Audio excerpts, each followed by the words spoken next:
Welcome to the Honest Hour. I'm your host, Luis Acevedo, and today it's going to be a little bit different, all right? So we're not going to cover so much in the news, politics, anything like that. It's going to be more cultural based and talking about two prominent figures in the culture. One is extremely banned, one is now growing insanely over all social media platforms. And today I actually had a little spell break for me because of Owen Benjamin. Owen Benjamin, for those of you who are unaware, is a comedian who is probably the most banned person on the internet. When you have a list that comes out saying like the top 10 or whoever banned people on the internet, his name isn't even on it, but he can't access PayPal. His wife is unable to do Airbnbs because she's married to him. No comedy theater will have him, so he had to start an underground comedy show that was extremely successful and has a magazine going right now, their own streaming platform. He and Vox Day have created, maybe a couple other people, but I know for sure it was him and Vox Day that were at least a part of the originators. And Vox Day has been banned long before everybody else was banned.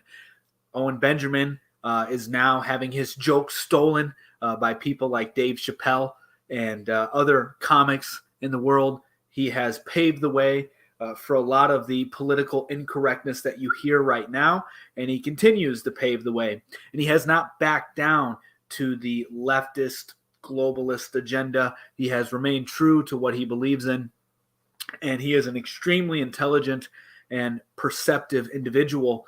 So today, when I was listening to one of his streams, which you can find on BitChute, you can find on Odyssey, or you can support on unauthorized TV, the stream that I was listening to today, he was attacking, or rather challenging, Andrew Tate and his integrity and what he stands for, which was rather illuminating because I've been following Andrew Tate for a little while now. As he was rising up, I got on the train, listened to a lot of his content. I agree with a lot of what he says. I think that he speaks a lot of truth. There are some key things, however, that I do disagree on. And with Owen talking about him today really kind of shifted my focus or my awareness on Andrew Tate. So I'm not here to bash him. I do think that he is a force of good in some ways. However, I do think that he is a part of the Matrix. You know, he claims to be outside of the Matrix, but I think that he might be one of the top Agent Smiths. And I could be wrong on this. So, but from what I was hearing today, it does seem as if, and this is something that I've been catching on to the more I listen to him, because there are a lot of things that change, you know, when he speaks. So I get it, though. I get it when you're speaking on the fly. You have no script. You could missay something. You can incorrectly say something. So I totally get that, and I sympathize with that. As I do my live streams, there are certain things that, you know, I could word differently. But whatever, you know, you just he's a top G. He drinks bubble water, right. Yeah. Which, you know, I get it. So he is a like an upgraded version from Jordan Peterson is what I think Andrew Tate is. And that's what Owen Benjamin had said. And I think that that's a good way to phrase it, because somebody who's growing as quickly as Andrew Tate, it's obviously, I would say it's not organic. I would say that he's being pushed onto us by the Matrix, whether he knows it or not. Whether he knows it or not, the people at top want us to know about Andrew Tate. And Owen Benjamin, like I said, helped me break this spell a little bit, because there were a lot of things in which he was talking about, Andrew Tate, that is, that I felt a little compelled to do, right? Whether it be, you know, I don't even have to get into it, but it was just rather eye-opening today. And then the past couple streams that I've listened to of Andrew Tate. So Owen Benjamin's the GOAT. He's the best spell breaker out there. He's the best realistic individual there is. And so I think that everybody should check out Owen Benjamin. He deserves much respect. I haven't heard of the Coinbase news that is bad news. Yeah, it is. So getting into Andrew Tate, why I think, people should be wary of Andrew Tate. All right, so we'll let people on here in a little bit. So there is this cult forming around Andrew Tate, and I don't think that that's necessarily bad, because I feel that, once again, he has some good masculine qualities about him. But the issue is he promotes promiscuity, and that does nobody any good. That's the part of the reason why society is crumbling, is due to promiscuity and lack of commitment. I get the idea of the traditional gender roles. I totally agree with that. Groupthink is worse than individualism, devalues everyone. It doesn't.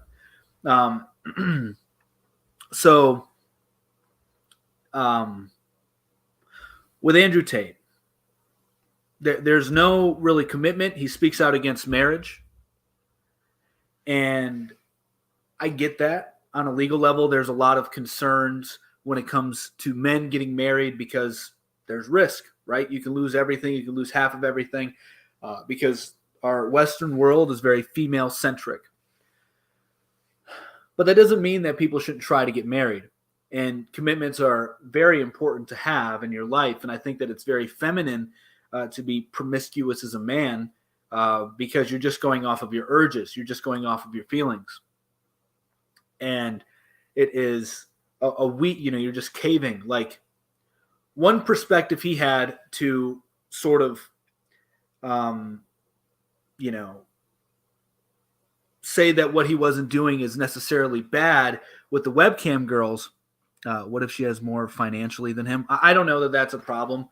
Obviously, over the scale of a long term, the man should make more. But if it's like initial beginning of the relationship, ideally, the man should be the one working in the homes. But I get today it's a little bit different. So, you can have to work out of that, right? You have to work yourself out of these distorted worldviews, I believe.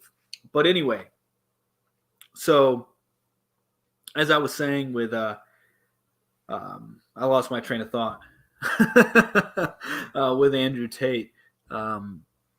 You rocking with Tate?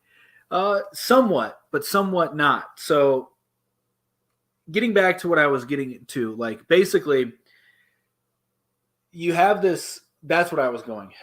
He basically said that the reason it's okay for him to do what he does and still claim to be a Christian, although he doesn't really claim to be a Christian, that's another issue, right?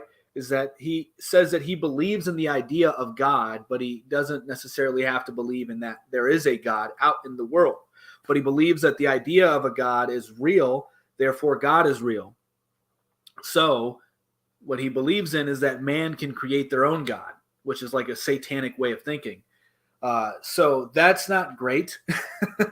But I get that he's trying to push morality onto people, but it is a little distorted and warped when he is operating webcam businesses and, basically validating what he's doing under the guise that everybody is hypocritical, and that if anybody was truly following their religious beliefs, they would be the Taliban and it'd be bad. Basically saying that if everybody followed their true religious beliefs, we'd go back into archaic days and it'd be horrible for the world. And I think that that is totally incorrect. I don't believe that at all. And so what he's doing is he's taking what he likes out of, religions and applying it to his worldview, because he believes that the idea of God is real. And if the idea of God is real, you can then make your own God, because God is just an idea. And so that's a huge problem. So that's a huge problem to think that, God is an idea. You believe in that. So I think that people should be wary of it. And also he's sort of, whether he realizes it or not, promoting the idea of, pimping out your girlfriend or finding other women to sit in front of webcams. And, he praises that, saying that it's prevented more people unaliving themselves than anybody. It's the better form of therapy than therapy itself, which I do agree in the regards that, therapy isn't necessarily the greatest. But the fact that, you're going to use vices is keeping people alive, that's kind of a sick thing to do, in my opinion. So I do agree, though, with not, but every now and then he will say something logical. I think that Andrew Tate has a lot to offer to the world, but I do think that he is being pushed by the machine. And I don't think that his growth is organic. And I also think that, so you don't believe he's helping men? I do believe he's helping men in certain ways, right? I think that he's promoting a somewhat good view of masculinity. However, a lot of it's skewed, a lot of it's distorted. I understand the idea that the top 1% of men will have, a wider choice of women, and they could have more women if they desire. And I'm not necessarily opposed to that, because I think that that's just the way the world works. But where it gets, I think, really distorted and warped is when you can have multiple women, but then while you have these multiple women that are your wife, so to speak, you're still being promiscuous outside of your wife's, when you should just be committed to the women that you've chose to be with. As a man, I think that that's a more masculine thing to do than to simply be extremely promiscuous.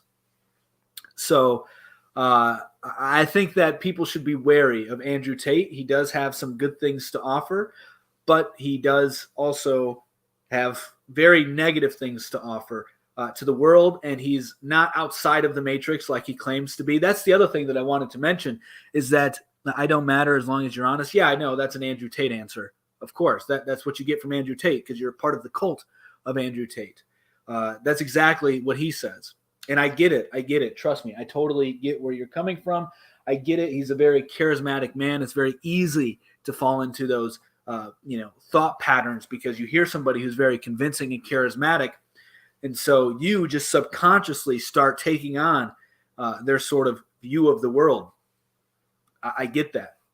So I do sympathize with that. But if you're being honest, women don't like that either, right? The only reason women would be okay with you doing that is because naturally they're submissive. Naturally. But it's not a good thing to do. You can't really have a cohesive family doing that. You're not going to raise your children right doing that. It's not a good thing to propagate into the world. It isn't. You're just going to start damaging women even more by you doing that. You're not helping anybody. You're damaging women.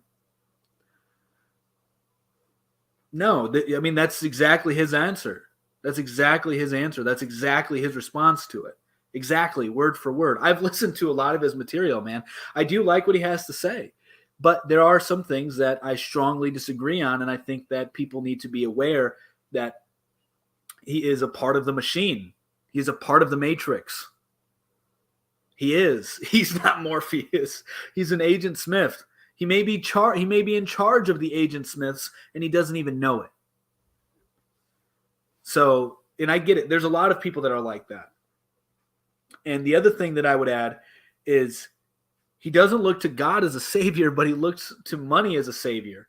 The only way that you get out of all of these problems in the world is if you get rich. That's his answer. That's his solution. I've known about this stuff way before Tate. Okay, Tate is more of a man than you'll ever be. Hey, say what you want to say. I'm not here to say that you shouldn't be following Tate. I think that he has some good things to offer to the world. I'm just saying simply be cautious.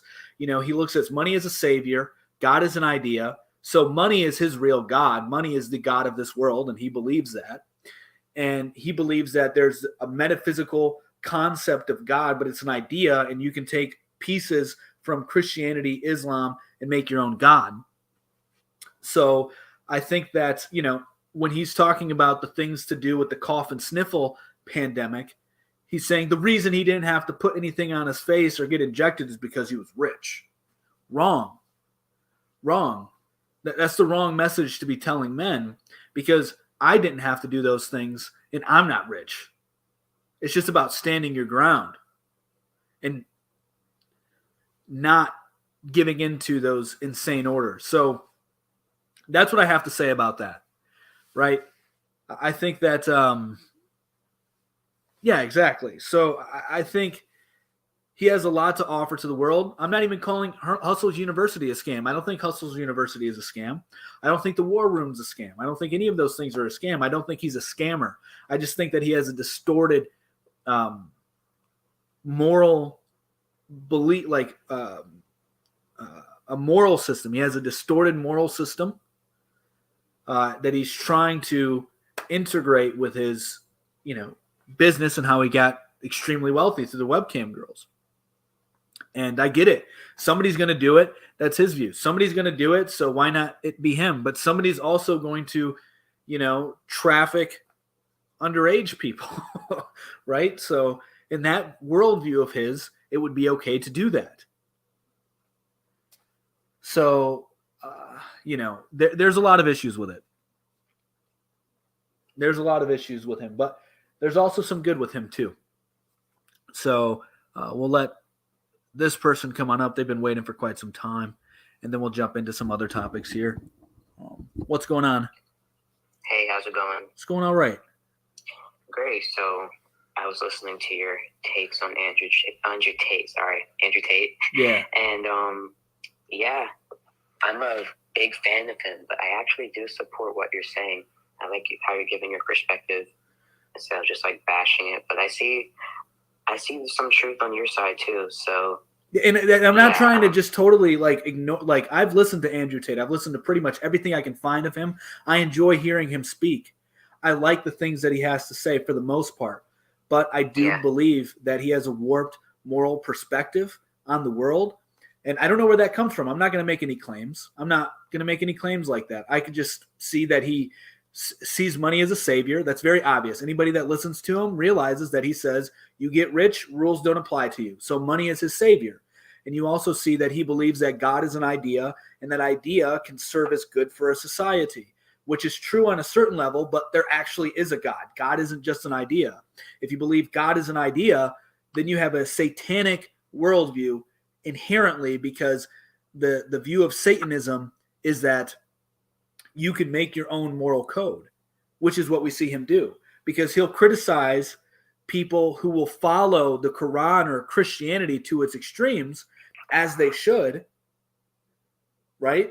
So, so I do respect a lot of what he says. He has a lot of truth in the traditional gender roles. That's very true. He has a lot of truth in saying men should be honorable, and they should keep their words, and they should do what they're going to say. They should do what they say they're going to do, right? And that, I totally agree with his view on mental health, by the way. The whole depression thing, anxiety thing, nonsense. I get it. I'm with him on a lot. Okay, awesome. This is a bit of a controversial topic on him, but what do you think of him saying a man should be allowed to sleep with other women, but a woman can't? Yeah, so I get that. Now, here's where I disagree with him, which I did mention earlier. Yep. That is, I don't think it's wrong for a man, if this is the way that you choose to live your life, if you have 2 wives, 3 wives, I think that that's fine. But I don't agree with the idea that you can still be promiscuous outside of those 2 or 3 women. That's what I disagree with him on. Where he'll talk about having committed girlfriends, which he won't get married because he's anti-government, which I also disagree with him on. You need the government or else you have anarchy. So that's an insane point of view. But I also get where he's coming from. I mean, he's a top 1%er in the world, so he has security guards. He's a bad man himself. He can, all these things where he, if it was an anarchic society, he would probably be one of the lords over some land. I get that. So anyway, but I totally disagree with the fact that, you're having a couple girlfriends that are committed to you, but then you can go outside of them and still be promiscuous, because you are perpetuating the problem of feminism. You are, by doing that. You're breaking women. It's bad. It's not a good thing. But I'm totally fine if you have a committed, like I do not judge whatsoever if you have a committed relationship between 2 women, 3 women, and they're all on the same page. You guys live in the same house and you have the resources to raise the families of all 3 of them. That's fine. That's fine by me. I think that monogamy is a much better way to go and a preferred way to build societies, but polygamous societies have existed before. Yeah. Makes sense. I just think, I see the way he explains it, but I think it's a bit misleading. Mm-hmm. because he says it's only high status males that can do that. But it seems like many people aren't realizing that, and they're just thinking, okay, cool, I should be able to do that. But then they work at Starbucks and it's going to go really bad for them. So, exactly. Yeah, I think he should have more clarification on that.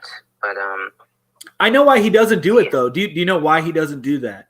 He doesn't do that because it garners more attention. And so he's a brilliant marketer. He's a genius marketer. The reason he speaks the way he does is to get attention. So that way people are like, but there's more nuance to that. But it's more attractive to just make definitive statements and leave out the nuance. It's more attractive to do that. So I totally respect what he's doing in that regard, because those of us who are intelligent enough to see the nuances, we don't need to hear his clarification, because if you're intelligent enough, you'll be able to see that he's also intelligent enough to understand the nuances, and he's just doing that for marketing, and it makes sense. Yeah. Cool. So, okay. So, say you have only one wife, right? Mm-hmm. And your wife is okay with it. Do you think it still should be a good idea? Like, say she was like, okay, cool. You can, sometimes you mess up. You can sleep with one woman maybe like once a year. Do you think that still should be an okay thing to do? Or should it just like try to? No, I don't think it's the whole thing. I don't think it's okay to do. If you're going to sleep with another woman outside of your wife, then you better make that other woman your wife, and you better be ready for all the drama that's going to come with that, and all the extra resources you're going to need. Because just loosely sleeping around with women makes you a part of the problem. It does nothing for society. It destroys society, because that woman, we all know about the issue of pair bonding, right? Women have a lot of partners. They have an issue pair bonding. You are adding to her. She will no longer, her attraction to her future husband is diminishing because of you doing that. You see what I'm saying? That makes sense. Yeah. So it perpetuates the problem completely. So if you are going to be with another woman, then you better make that commitment to the other woman, and you better have the resources to do so. And you better be ready for that drama, because girls sync up, if you catch what I'm saying. Once a month, they all sync up, my man. So you better be ready to deal with that. Yeah, for sure. There was this another topic I was talking about. You're very smart at this, but there's another topic I was talking about. This lady, she was like, okay, having a high body count shouldn't matter. I argued with her and said it does matter. But what do you think about that? It does. It does matter. And it matters for both sexes. It's not just women having high body counts. Now, I do get this as well, right? This is where the red pill community and Andrew Tate, Tristan Tate, they are correct. Women are totally okay with men who have higher body counts. They're totally okay with that. Mm-hmm. They don't necessarily look at that. It's not ideal, though. I think the ideal situation is for both parties to come in there with 0 body counts and then make that commitment to one another forever once you guys do it, because the intimacy, I don't know if I can really say the word on here, but intimacy is such a powerful thing. It's a gift that a woman gives to a man, and by a man dishonoring that gift, it's dishonoring that woman, it's dishonoring her family, it's dishonoring society. It breaks down nations, and you can extrapolate these things out. So, but coming from that perspective, women have a much harder time psychologically pair bonding with men after they have more partners, which is why I go back to saying that if you're going to, be unfaithful to your one wife, you better make it a commitment between the next person that you're with, so that way you guys are all 3 of you, or 4, whatever it is, are a partnership, because you're going to be damaging that woman, and you're going to be removing her capacity to love her own children inevitably, if she does have children. So, and if she does have a husband. So does body count matter more for women? It does, but we can't neglect the side of it and say, well, that gives men the right to be dogs, because then you're promoting feminism. The people who benefit the most from this feminist movement are men. You know why? Because now women are now under the impression that they can go around and sleep as freely as they want with as many men as they want and have no repercussions whatsoever. And men prey on that. They're like, okay, we just did the deed. I don't have a contraceptive tool, right? So you can just go get the morning after pill, or you can go unalive our baby, right? So men are the ones truly benefiting from feminism, ironically enough. So by men being promiscuous, you are actually promoting feminism. Yeah, I agree. We also had like another argument because she was like, okay, yeah, but it shouldn't matter. But there was a statistic showing, like she was pulling my head about statistics, but I was like, there's a statistic showing that a woman who has a higher body count tend to have a higher divorce rates and are more of less happy. But she didn't accept that, so she kicked me from the live. But yeah, that's what happened, because it was from the CDC too. So like, you can't really say much about the CDC if they say that. But yeah, she wasn't happy about that. But yeah, I can imagine. So yeah, I mean, just use your discernment when you're listening to Andrew Tate, because he does have some good things to offer, but there are much better men to follow out there. I would say if you're looking for real masculine leadership, I really like Owen Benjamin. Owen Benjamin is one of the best men I don't know personally, but online, he's a great man. I like Vox Day as well. There's another YouTube channel. His name is Nolan Knows. Also really good. But yeah, man, I would just use discernment when anybody, this goes for any man that listens to Andrew Tate. Use your own discernment. Don't put any man on a pedestal. Any man. Because we all have our own failures, right? Like, one thing Andrew Tate got over me is he is more disciplined with his eating habits than I am. That's my weakness. I can criticize him about being promiscuous and promoting this feminism society, whether he realizes or not, but I'm helping out these big corporations sell their honey buns and shit, right? That's my problem. We all have our own problems. So I'm not here to like condemn anybody's soul. That's not my job. But I just wanted to, bring some points about him that I haven't heard anybody talk about before. Yeah. Well, awesome. It was a great conversation. I see the views are going up and down a bit, so I hope you can pull some more people, have a conversation about that, because it's just like two different sides and people are just like not understanding. So I know. Hope you can bring clarification for both of them. Yeah, hopefully, man. So thank you for coming on. It's been great talking to you. Yep. Awesome, man. Keep whatever. Yeah.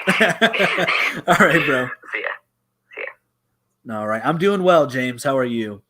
If Jay wants to handle it, come to the Octagon with me.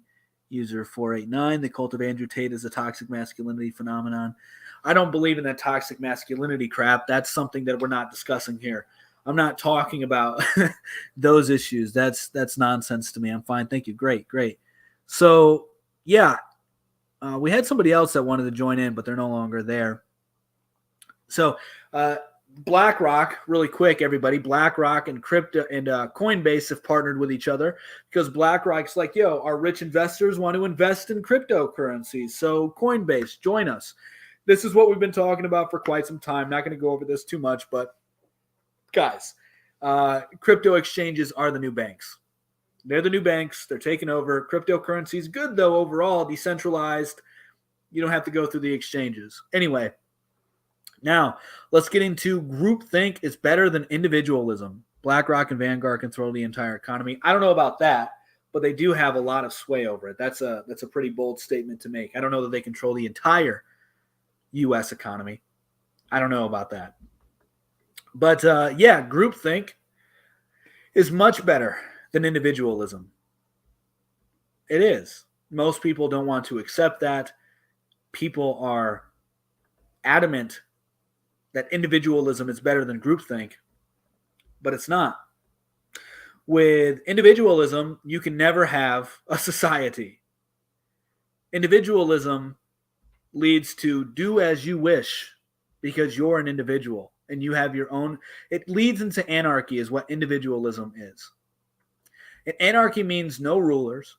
And if you have no rulers, well, first off, that just doesn't work ever. There will always be a ruler. And then what can you build with individualism? You can't even build a house. under an individual philosophy, because then you're going to have to say, everybody build the house how you see fit because you're an individual. It doesn't make any sense. Now, aspects of individualism aren't bad. You should be able to identify, not as you wish. I don't want to say that. But, you should have a sense of identity, which is a form of individualism. You should know who you are as a person, but you should be able to submit to you should be able to submit your will not only to God, but to the community in which you're in to help get things done. I get where you're coming from, but there's a difference between thinking for yourself and individual. Yes, but you integrate your individuality into the group. You guys have a shared mission, so bring your strengths, your ideas to the group. But ultimately, it should conform to the group. What's going on? What's up? So ultimately, it should be in sync with the group. And if it becomes, Tate is a loss, I don't know about that. If you want to come on here and have a whole discussion about it, we can. But otherwise, I'm not going to go about it. Let my ass off. Groupthink is stupid, LOL. Use your brain. Think for yourself. Make decisions based on your life. Groupthink is not stupid. If you think groupthink is stupid, then you wouldn't have TikTok to make your comments. You wouldn't have the internet that would allow for TikTok. Are you a bee? No. And I get where you're coming from. The beehive. But you need a community. You need to be a part of something bigger than yourself. It's all good, man. I don't want to debate that guy. Yeah, that's fine. I wasn't even necessarily talking about a debate, just a conversation around the topic here. But that's totally cool. I respect that 100%. But you can't have, what is your opinion on crypto? I think crypto is ultimately neutral, right? It's not neither good or bad, but it can be used for bad. But I think that the decentralized aspect of it is good. And they're going to try and centralize it in a lot of ways, which is why BlackRock is partnering with Coinbase. What? Do you think Owen Benjamin is the GOAT? Yes, I do. Owen Benjamin is awesome. And I would like to see Owen Benjamin and Andrew Tate do a live stream together. I think that would illuminate Andrew Tate's, I don't know what the word I should use. It would clarify Andrew Tate's certain positions. LOL, the fact that I disagree with you proves that I don't care for groupthink. You do though, right? Because you work with somebody. That's insane to say that. Just because you disagree with one person doesn't mean that you disagree with groupthink. If you want to talk about Andrew Tate, go ahead. Go. I'm open to listen. Oh man. All right. So, hey, what's going on?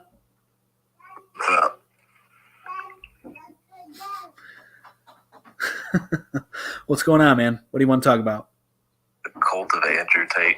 Okay. Well, I think it's pretty bad. What do you think about it?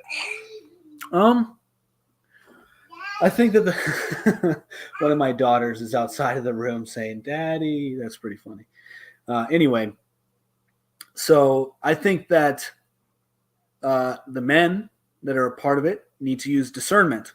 He says some good things, a lot of things that I agree with. But earlier today, I had a realization. Actually, it's been the past couple of days because I like to listen to a lot of his content because he's very charismatic.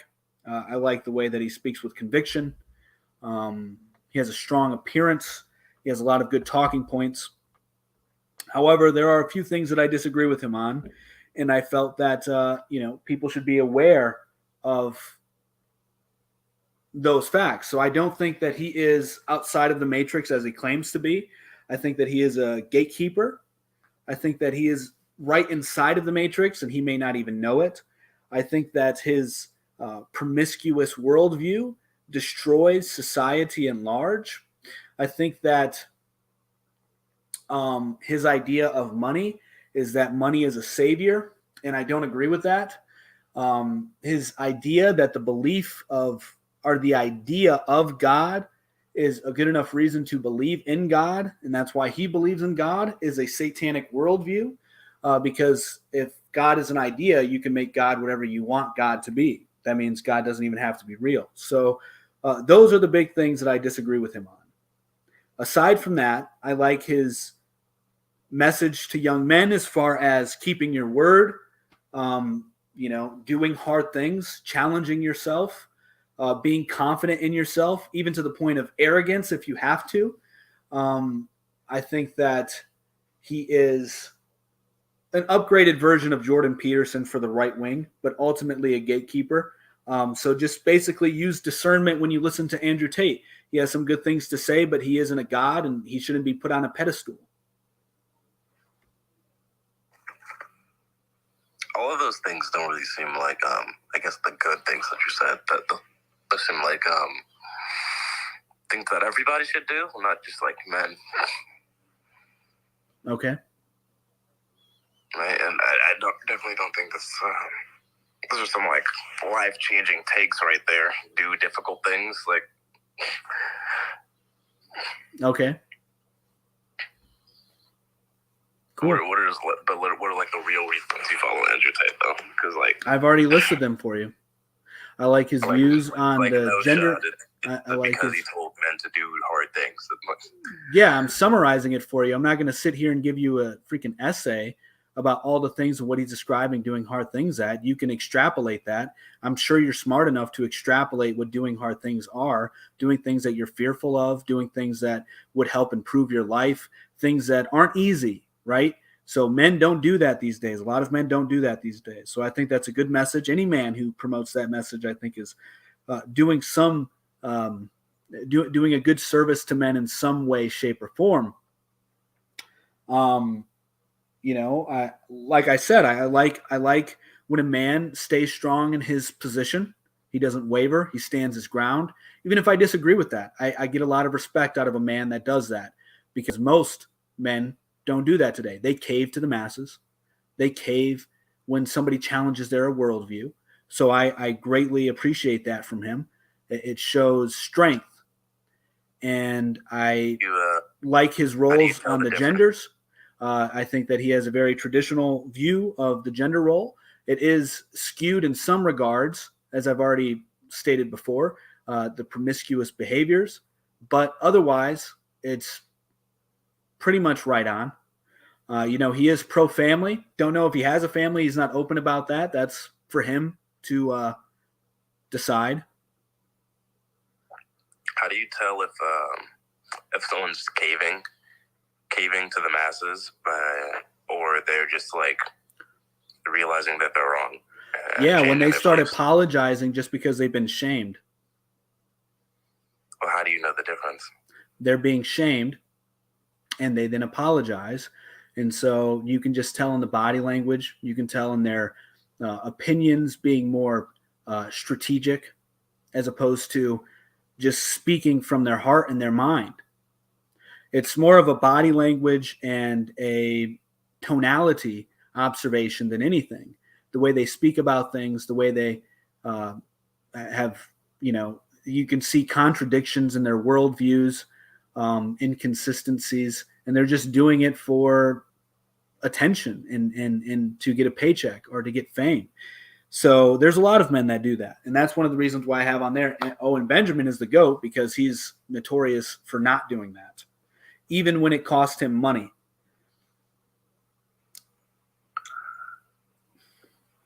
Not sure who Owen Benjamin is. Who's that? He's a comedian that was banned. Dave Chappelle has been stealing his jokes now for a couple of years. And he was banned because before everybody else came out against it, he was making statements that it is not right for children to transition. And that's when he got banned from Hollywood. He got banned from all comedy shows. His wife cannot rent anything on their Airbnb. Not that they even have any more rental properties like they used to, but when they did, they were kicked. His wife was kicked off of Airbnb for being married to him. He is literally one of the most banned men on the internet. before censorship was even a thing. Okay. I mean, well, he has an incorrect belief, I guess. Isn't it only good to, like, maintain your belief if it's, like, a good one? Yeah. You're just incorrect on this one, so why do you look up to that? Okay. I won't debate you on this. I mean, if you're going to defend kids transitioning, I will never allow you on here again. That's disgusting. Okay.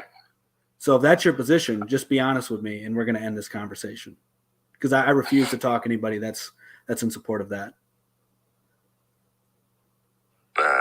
I guess I'd have to think about it more.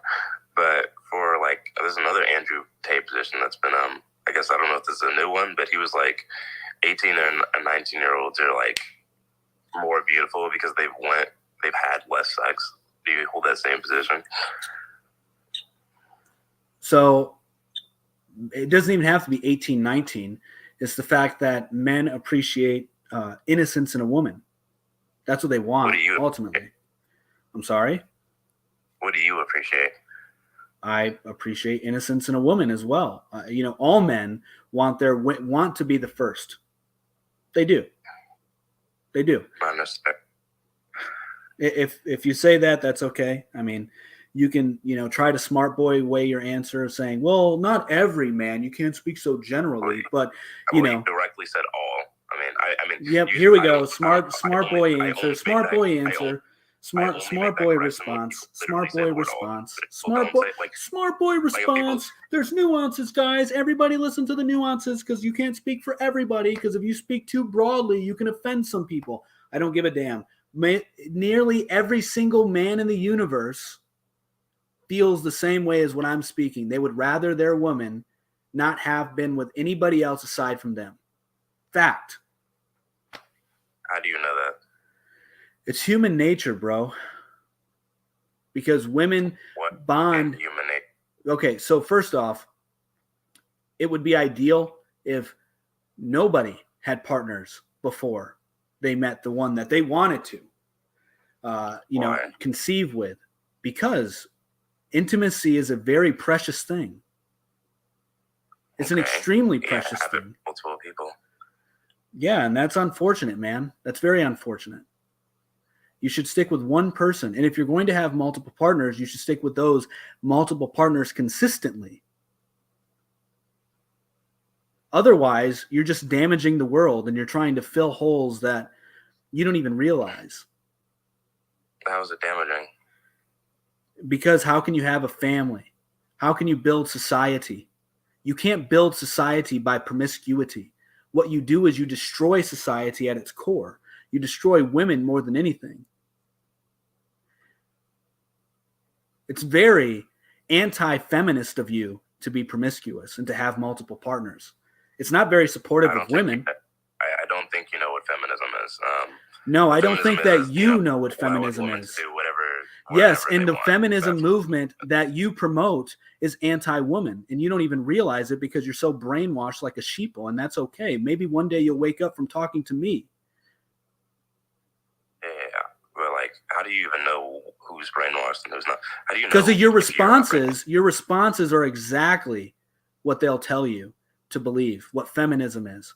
And by they, I mean the mainstream thoughts. Anybody who totally conforms to the mainstream thoughts is brainwashed, because the mainstream lies to you. Feminism is actually anti-feminism. Let me tell you this. Does this sound really feminist to you? Women, you get birth control. Women, you get birth control. And now you're on the equal playing field as men, meaning you can go around having intimate relationships with whoever you want with no repercussions whatsoever. Who does that help, actually? It helps the men more than it helps the women, because now the men aren't required to commit to the woman as they once would. You know we had condoms before that, right? Yeah, so all contraceptives are bad. You should not have to use a contraceptive when you're being intimate, because the purpose of intimacy is to procreate. A byproduct of that is pleasure. Can you have Intimacy without procreation, of course, but you should be doing it with the person that you wouldn't care if they got pregnant, became pregnant. Do you think the pull-out method is bad too? It is. Oh, okay. You must have not had sex in a long time. Huh? I have 3 kids. My wife stays pregnant, bro, because I'm a real man. I make things with mine. You do nothing with yours. You blow your loads, my loads become children. My loads become life. Your loads become nothing. Is she pregnant right now? She is, actually. Oh, wow. Yeah, my wife stays pregnant. 3 kids in 2 years. 3 kids in 2 years, bro. My wife stays pregnant. What's that? When are you just going to stop having sex? There's no shot. You're just going to keep No, having kids. never. I'm going to keep having kids until the good Lord says that we can't have kids. Okay. I mean, she's probably eventually going to get tired of it, but she won't. You know why? Because my wife told me I like being pregnant. You know why she likes being pregnant? Because she got a G like me, my man. She got a G like you. Oh, yeah, okay. Exactly. Sure. Exactly. Because I'll provide for my family. I'm not going to leave them. I'm not going to do what you do, have multiple partners and then skedaddle. No, I'm committed, bro. I've only ever had one partner. I'm just saying that if people like having sex, they should do that. They should, and they should have it with the person that they're willing to have kids with. Why? Because that's what sex is intended for. Fact. That's the biological purpose of it. Undebatable. I mean, people repurpose things all the time. They do, but it doesn't matter. It doesn't matter. Right. It doesn't matter. The purpose for sheep's wool is to keep a sheep warm, but now it keeps us warm. So it doesn't matter. Are we violating the laws of nature by doing that? No, because who said that sheep's wool was solely for the sheep? We're humans. We can determine. Because God said that we have dominion over this world. God gave us dominion over this world. So we can cut down a tree. We can make a tree into a home. The squirrels use the tree as their home. Humans can use a tree as their home. Humans, the reason why people have intimacy is to procreate. Fact, whether they realize it or not, on an animalistic primal level, when you are attracted to a person in that way, it's because subconsciously your body is saying you would want to have children with them. Whether you realize that or not. So what you basically just did was subjectively say that wool's clothing was for multiple people, but can also apply that to sex and say that sex is also for multiple people. No, not at all. They're two different things. You're equating two different things, bro. Sheep's wool and intimacy are two different things. That's what an analogy is. No, it was a poor analogy, and that's what I'm saying. That's what you get for trying to be a smart boy, because sheep wool and intimacy, two different things. Not even in the same ballpark. Not even close. Cars. Do you think cars and boats are in the same ballpark? They're both forms of transportation. So yes. Okay. One's on water, one's on land. Do you think that glasses and windows are in the same ballpark? Well, I mean, you can use glass for multiple different things. Do you think that glasses and sand are in the same ballpark? You make glass from sand, but they're inherent. I mean, you can say that they are in the same ballpark. They can become the same thing. But what you're talking about is insane here. What you're talking about is insane. All right, I'm done. I'm done with this conversation. Unless you want to talk about something else, we're going to be done, because this is insane. I mean, I also think it's insane that you believe all these things, but I guess we can talk about, something else. Groupthink is better than individualism, which I obviously think you're a part of groupthink, and you accused me of being, a part of groupthink earlier, but I don't think you really have any evidence of that. You seem to follow quite the groupthink of the conspiracy that you're in, and then what conspiracy? Name it. If I had to guess, I'd say you're most in line with QAnon. No, not at all. I called out QAnon. Wrong. False. False accusations. False assumptions. Okay, so what ideas about QAnon do you disagree with? Pretty much at all. It was insane. Trump is not your savior. Trump, they did nothing. They did nothing but distract people from the real thing, which is to have families and become more self-sufficient. That's the answer to a declining empire. That's one of the main values that QAnon has. It's not. They're liars. They're fraudsters. They misled a bunch of people. You don't have a moral system, nor do you believe in empirical things. So I do have a moral system. That's insane of you to say that.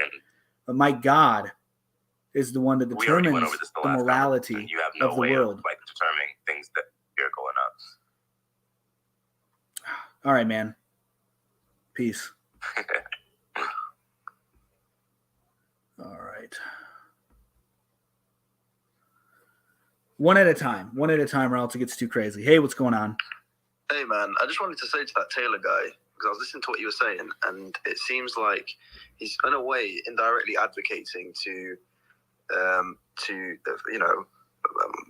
fatherless kids, yes. All this business where, we got a society now, guys, where anyone can sleep with anyone and there's no accountability for making women pregnant, and you can just run away and the woman has to suffer her whole life making kids, those kids raise up without any father to go and join gangs. I mean, here in the UK, we have a lot of that business. So I'm sure in the UK, sure in the US, there's a lot of it as well.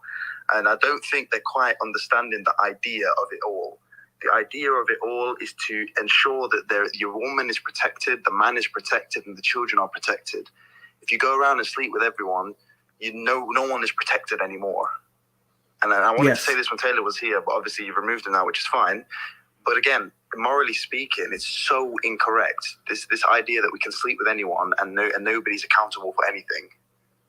It's disgusting. And then he starts to use comparing things with awful analogies, by the way, Taylor. Exactly. Absolutely awful analogies. It was wannabe smart boy analogies. Literally wannabe smart boy. It was mid-wit analogies. Exactly. Absolutely awful analogies. You just, I don't know where you got that from, my friend.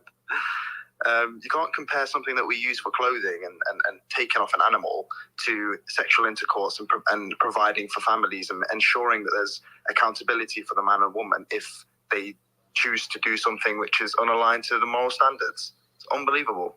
100%. Unbelievable. Look, since you're only getting one at a time, and obviously you're on the same path as me, I'll do is I'll back off and I'll let somebody else who's against you come on. So that way it's a bit easier for you. All right, man. No, it's all good. It's all good. I'd rather speak with people who are like-minded because it gets very tiring debating. I don't even really care to debate. I debated a lot in my life. I started a debate club in college, was the president of it, and I was really into debating. And now I'm growing older. I'm growing wiser, and debates are futile. I know what you mean. Yeah, I know what you mean. These are the same people who would go to, for example, the Middle East and try and change their moral standards in the Middle East, for example, with the LGBTQ, or that they should be able to sleep around. These are the same types of people. Just because you follow one moral standard doesn't mean the whole world follows that same moral standard. Correct. 100%. And as well, where do you get your morals from as well? That's the issue. You get to make them up. Muslim. You get to make them up, apparently. So I take my morals from Islam, and you're a Christian, you take it from Christianity, and we're quite aligned in that sense, in terms of the moral standards. So I don't understand how people who are liberal and atheists get their morals from. They just sort of pull it out their arse, or they just, I don't know, create it out of somewhere. Yeah, 100%. Yeah, that's the big thing here is that people don't realize if you don't have a higher power, you cannot have morality. Exactly. Then it just becomes subjective. And if morality is subjective, that sounds very satanic to me. Well, I'll give you a good example. I believe it's in Italy, the age of consent is 14. Right. And the age of consent in the UK is 16. So if you slept with a 14-year-old in Italy, you would be a normal person. If you came to the UK and did the same thing, you'd be seen as a PEAD, the word. Right. So where do you get your morals from? Who decides who's who? Exactly. 100%. Because otherwise it's all man-made. And human nature doesn't change, it's consistent, but man will change their morals based on their environments and settings when, under Islam and under Christianity, we are not so much provided with necessarily a moral code, but a way of life that will in itself produce a moral society. It'll be the byproduct. It's not, this is what people get confused about religions, specifically Christianity and Islam. We're not here to tell you what's moral and immoral. We're here to really show you a way of life. And then that way of life, because it's close with God, ideally, is going to have a byproduct of morality as a result. It's a byproduct. Exactly. It's not that religions are here to enforce morality. It's to show you how to walk closely with God.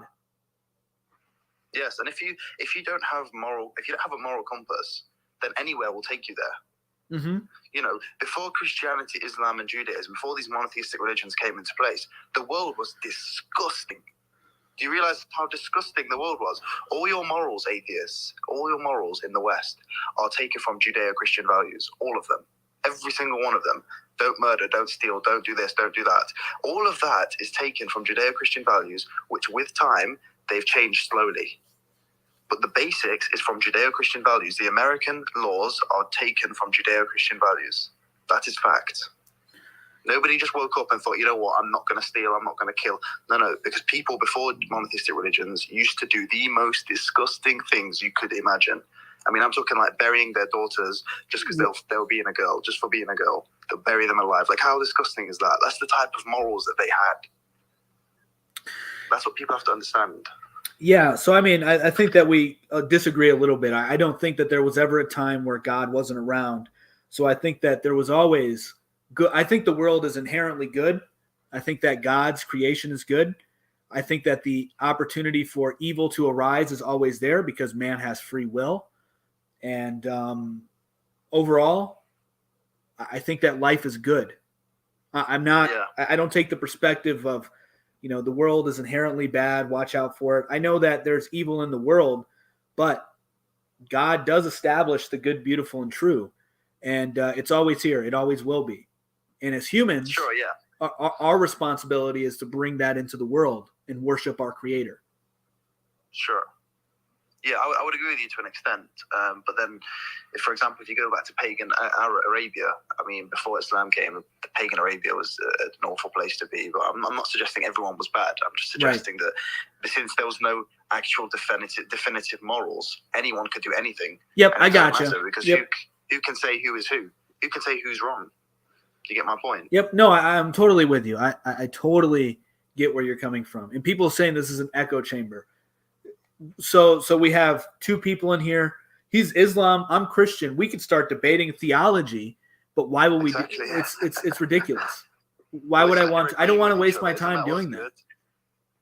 What was that? That was good. We're sat here agreeing with each other. Isn't that what's fantastic? Yeah, that's a beautiful thing. We can agree on basic moral values, whereas simple atheists cannot. So call it an echo chamber. Call it a live of intelligence. It's up to you. Yeah. I mean, yeah, it is what it is. But hey, I'm gonna let one more person up here, and then I got to go for the day. But I really do appreciate it, man. It's been good speaking with you. Hey, my friend, my guy. Take care. Look after yourselves. All right, you do the same. Bye-bye. All right.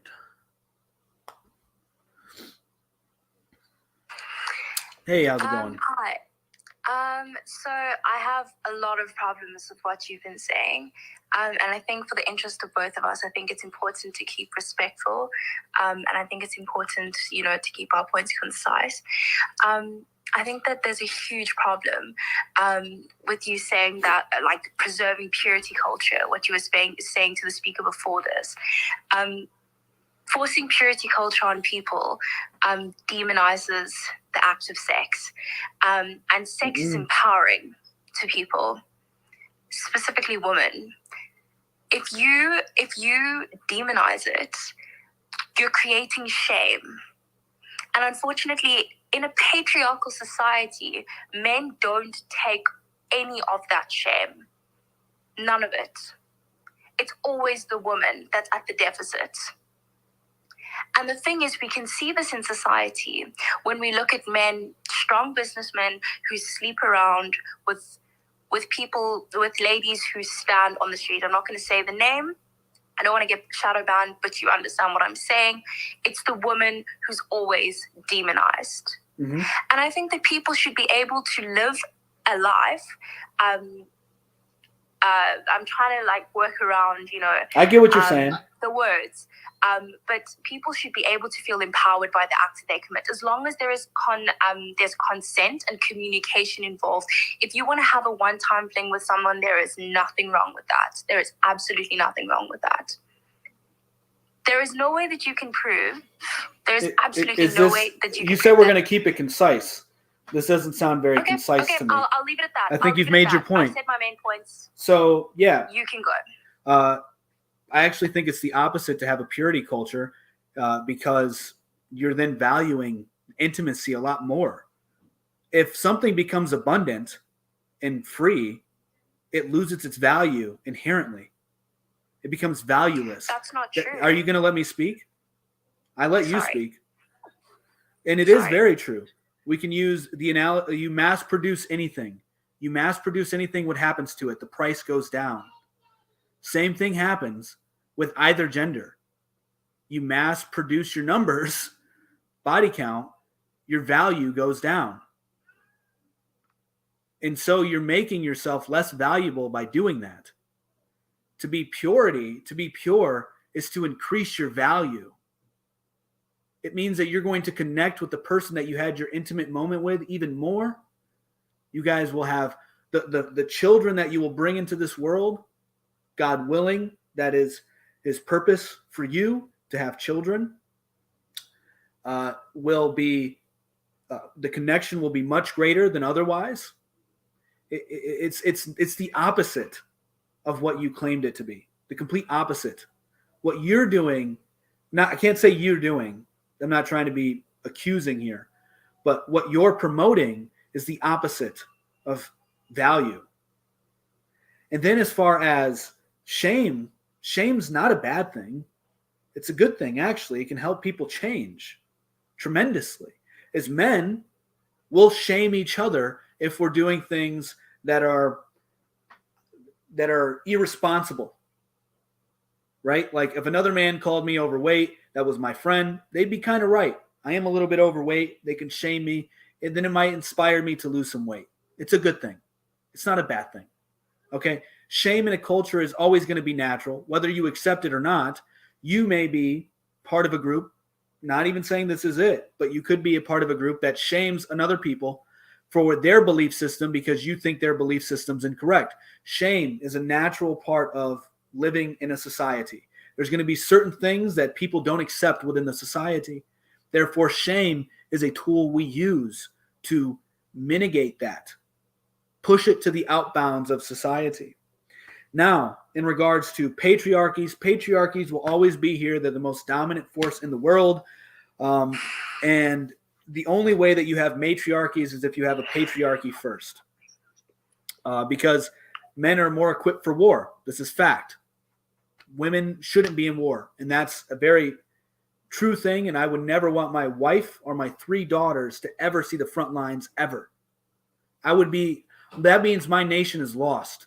That means my people have lost if they're on the front lines. It means the men in our society have failed our women. Patriarchies are designed to protect the women, whether you see it or not. Are there inequalities and shame disseminated to promiscuous men and promiscuous women? Yes. I'm of the mindset that both are shameful. Ideally, body count should be 0 until you meet the one that you want to have a family with. Because the woman is giving a very precious gift, herself, and the man is receiving that gift. He should not just discard it. He should not do away with it as if it is nothing, as if it is worthless. Because women are what men build societies for. Women are the prized treasure of men. Men go to war mostly because of women. Most polygamy societies will go to war because they don't have women, because they want to get women. Women are the most important thing to a man's life.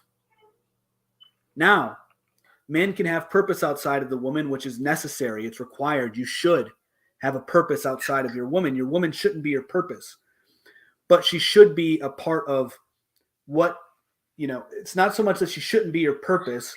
She should be incorporated in your greater mission, because women make life very beautiful. They're the most beautiful thing. Women are the most beautiful creation God has ever made. And so patriarchies are there to make men better men, essentially, so that way they're better family men. Now, can promiscuity happen? Yes. Should it be allowed? I don't think so. I think it's wrong. I think it's wrong for anybody to be promiscuous. You're devaluing yourself, whether you're a man or woman, and a man or woman should be shamed for being promiscuous. And it's not true what you say that back in the day during these hyper-patriarchal times, men weren't shamed. They actually were shamed, very much so. If they were to be unfaithful to their wife, they were shamed by their greater community. Not to the same extent as a woman, because it is different, because one is internal, one is external. One has the issue of paternity, the other does not. So it is a little bit different. But overall, if you're going to be unfaithful to your partner, that's a shameful act. Okay.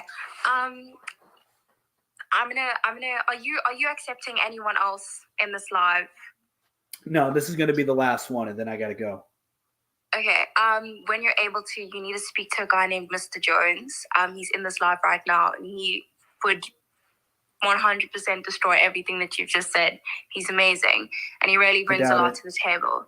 Yeah, he wouldn't if he goes against it. I'm just telling you, he wouldn't, because what I'm saying is truth, and you can't deny truth. You can try to. It's not truth. You can't you can't base someone's value on the amount of people that they've slept with. Like, you can. You could have shared a really beautiful experience with people. It doesn't mean that you had a one-night stand at a club. Like, you could have shared a really beautiful experience with someone, and it just didn't work out.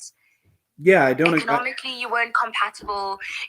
Emotionally, you weren't compatible with each other. Yeah, I think all women. Absolutely nothing wrong with that. All men and women are compatible naturally. Naturally, all men and women on a biological level are compatible. Fact. But from a biological standpoint, beings. We have emotions. We have and so this is what people get twisted. Love is much more than just intimacy. I've been married for, I don't know, almost a decade now. We have 3 children. And it's more than just me looking at my wife every day and saying, wow, she's so beautiful. She's so amazing. No, it's more than that.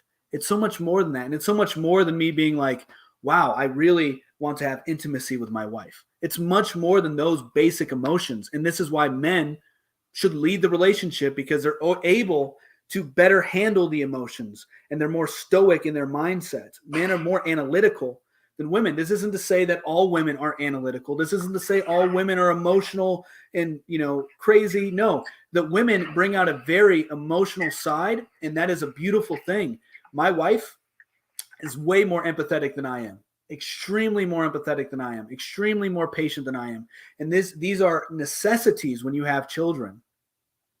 I don't have the patience or empathy that my wife has, right? This is why I'm building businesses. This is why I'm doing what I'm doing, is because I have a different desire in life, as my wife does.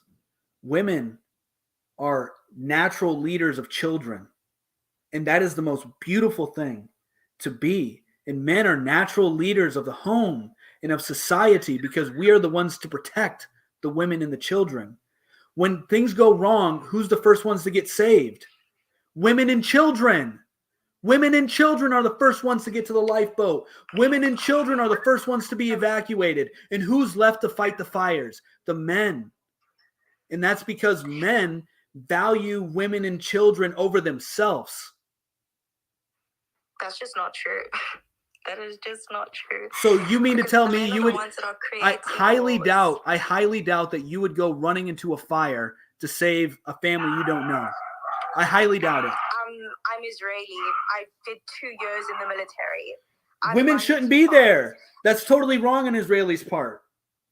Why? Because you guys are not physically fit to even do combat with men. I am more physically fit than you. But I guarantee you. I lift more than you. I guarantee that's not true. I run more than you. I am more physically fit to fight in a war than you. But here's the thing. You maybe can run farther than me. I doubt it, but maybe you could. But in any combat, I would dominate. I've wrestled, I've boxed. I would dominate. I'm a man that's been trained. I got an AK-47. Like, that is not true. I've been 2 years. Oh in the my military. gosh. That's absolutely not true. Oh my gosh.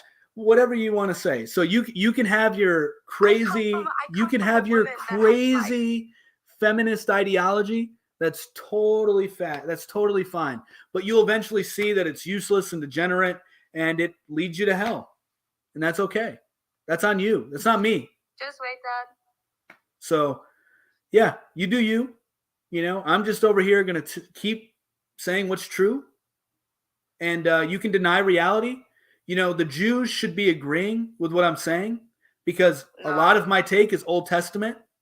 So, you know, but I get it. It's all right. If you want to have your perspective, you have your perspective. You're wrong. And that's okay. So in Judaism, before you chat about my religion, in Judaism, we are taught that men and women are equal. Well, then you got a distorted view of the Torah, because that's certainly not what it says in the Torah. I promise you, it says exactly that. So men and women are equal on a spiritual level, yes, but men and women are objectively not equal. Men are objectively stronger. Women are objectively weaker. Women are objectively better with children. Fact. These are facts. It's not. I'm terrible with children.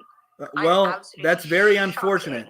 Hopefully, don't say that to the men. And I don't want children because I think that this world is so filled with people that are horrible, and I don't want to bring a child into this world.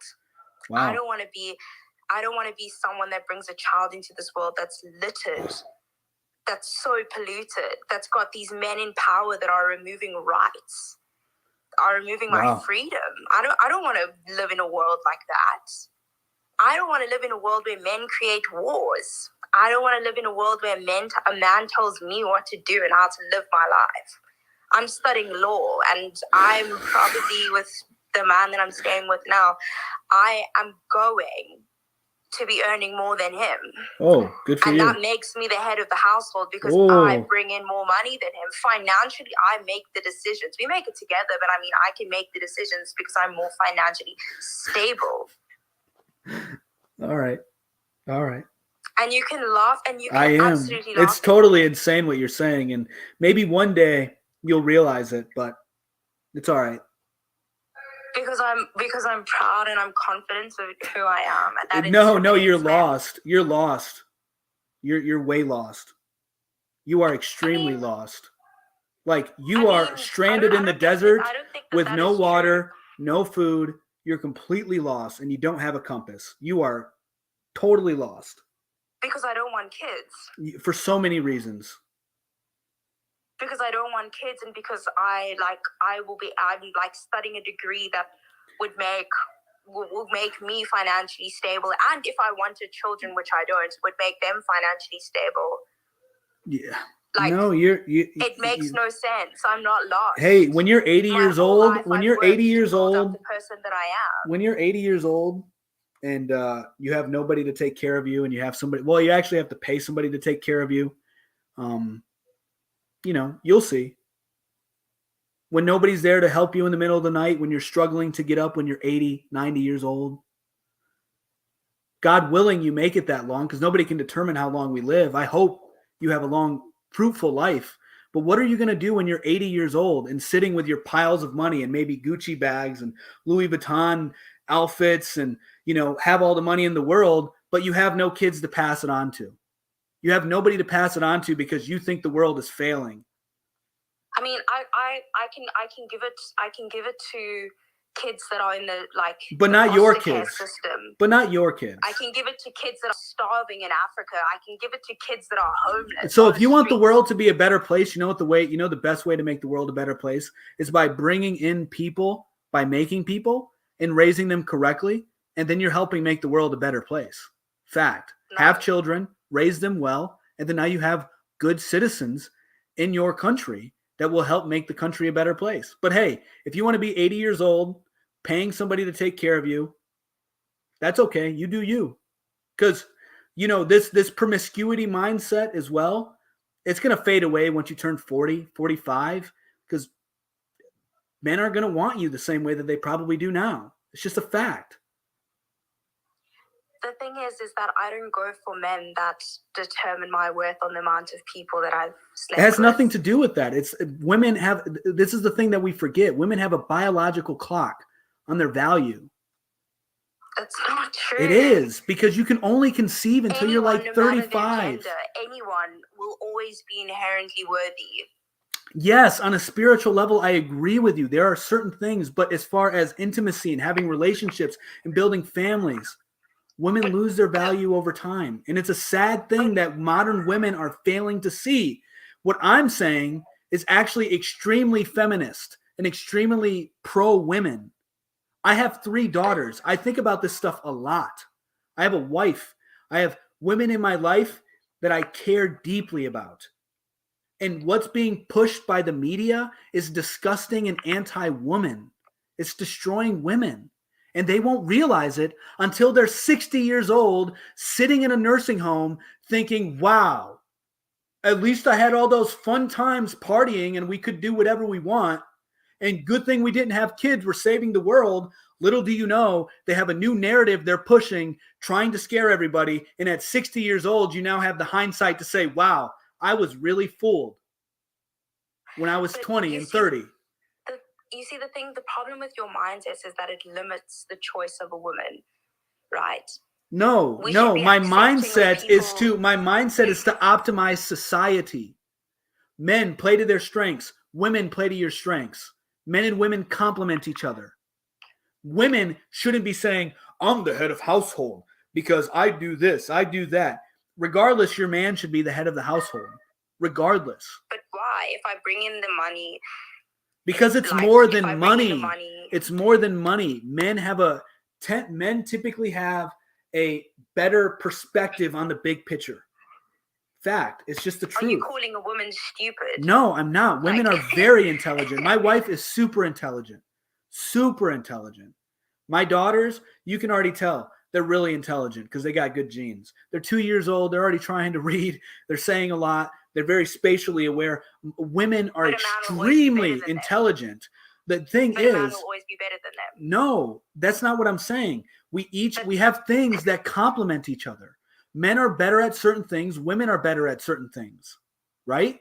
Women are better at fostering internal relationships. They're better at being empathetic and understanding both sides and maybe cooling their husband down when their husband is seeing red, right? And he's going to think a little irrational in a moment. Women are better when it comes to being emotionally intelligent in a lot of ways, especially with relationships, like personal relationships. But men are better when it comes to thinking about, all right, this is my family.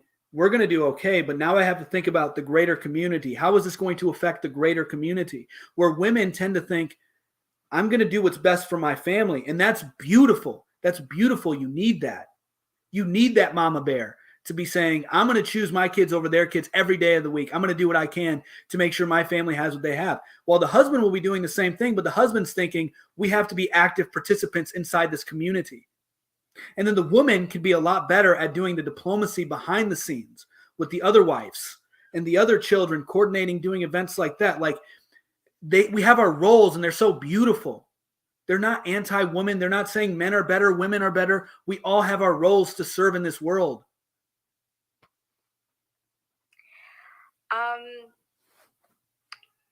I think that,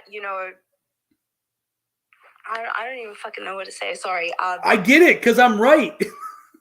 It's totally true. It's totally true. You just mindset that it's actually like I'm speaking to a brick wall. No, what I'm speaking to right now is somebody who's very lost, and they're just going with the wind. They're going what they think to be is right. And it's actually wrong because it's never been this way in history. And every time it becomes this way in history, society crumbles. Fact. We know we're at the end of a Western empire once we start having this kind of belief. I think I'm going to end it here. I think Mr. Jones really needs to come up and speak because, I thought that I could be a strong woman today, but, sometimes it's too much to actually hear it to your face. it's just a lot. And I don't know, the second point of the cult of Andrew Tate. Do you follow and support Andrew Tate?